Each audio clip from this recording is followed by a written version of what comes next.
hello guys কি খবৰ আজি বহুত দিনৰ পিছত আপোনালোকলৈ এটা মিনি ব্লগ লৈ আহিছোঁ এটো ক'ব গ'লে মোৰ ফাৰ্ষ্ট মিনি ব্লগ হয় মানে মই আজি ৰেচিপি এটা বনালোঁ ভাবিলোঁ আপোনালোকলৈও বুলি আগবঢ়াওঁ তিতা কেৰেলা আৰু বিলাহীৰ চব্জি মানে অলপ লেপথেপিয়া কৰি বনাম যেটো আমি অসমীয়াত লেপথেপিয়া কওঁ বা গ্ৰেভি বুলিও কয় কিছুমানে তেনেকৈ বনাম কেনেকৈ বনাওঁ চাওক এইখিনি তিতা কেৰেলাখিনি ধুনীয়াকৈ জোখত কাটি পিঁয়াজ আৰু কেঁচা জলকীয়া দুটা দি ভাজি ল'লোঁ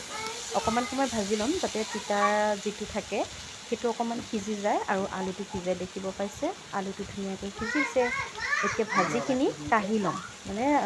ভাজিটো কম হ'লে আপোনালোকে এটা কেৰাহীতে কৰিব পাৰে একেলগে যিহেতু মোৰ ভাজিটো বেছি সেইকাৰণে কাঢ়ি ল'লোঁ কাঢ়ি সেইটো কেৰাহীতে আকৌ পুনৰ তেল দি পেলাই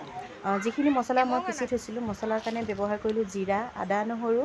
জালুকৰ গুড়ি অকণমান তাৰপিছতে যিটো মাংসত দিয়ে গৰম মছলা বা মিট মছলা এনেকৈ মছলাখিনি দিব পাৰে লগততো হালধি নিমখ লাগিবই অনুযায়ী দি দিলোঁ যিমানখিনি চব্জি তাৰ অনুযায়ী দিলোঁ মছলাখিনি ধুনীয়াকৈ ভাজি পানী অকণমান দি দিলোঁ যাতে মছলাটো ধুনীয়াকৈ সিজে তাৰপিছত মছলাখিনিয়ে চাইছে ধুনীয়াকৈ সিজিছে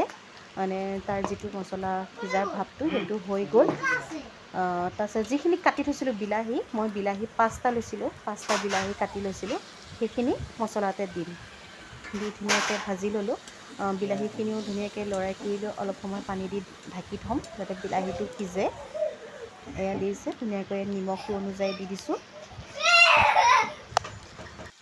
নিমখ হালধি দি পুনৰ মই ভাজিলোঁ ভাজাৰ পিছত যেতিয়া হৈছে এইখিনি তিতা কেৰেলাখিনি দি অলপ সময় ভাজিলোঁ তাৰপিছত অকণমান পানী দি দিছোঁ যাতে মছলাটো ধুনীয়াকৈ লাগে তাৰপিছত ভাজি থাকিম যেনেকৈ আমি মাংস বনাওঁ মাংস গ্ৰেভি বনাওঁ ঠিক তেনেকৈ বনালে হয় আপোনালোকে বাৰু এনেকৈ বনাই খাই নাখায় ক'বচোন দেই কোনে বাৰু কেনেকৈ খায় অৱশ্যে তিতা কেৰেলা কয় যে তিতা কেৰেলা মানুহে বিলাহীৰ সৈতে যদি ভাজি খায় তেতিয়া গেছ হয় বা নানান ধৰণৰ কিবাকিবি ৰোগ হ'ব পাৰে এনেকৈ কয় কিন্তু মোৰ ক্ষেত্ৰত মই সেইটো বিশ্বাস নকৰোঁ জীয়াই থকা দিনকেইটা যি আছে খাই বৈ জীয়াই থাকিব লাগে মাত্ৰ মই সেইটোৱে জানো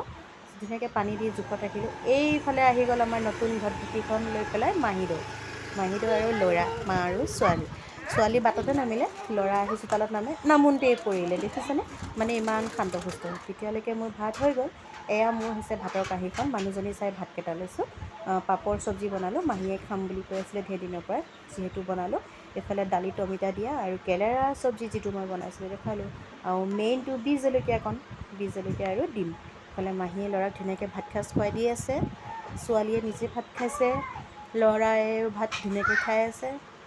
দেউতা আছে মা আছে চবেই আমি একেলগে বহি ভাত সাজ ধুনীয়াকৈ আজি দুপৰীয়া ভাত সাজ খালোঁ যিহেতু মই আজি মাৰ ঘৰলৈ যাম মানে অহা কাইলৈৰ পৰা ল'ৰা আকৌ স্কুল খুলিলে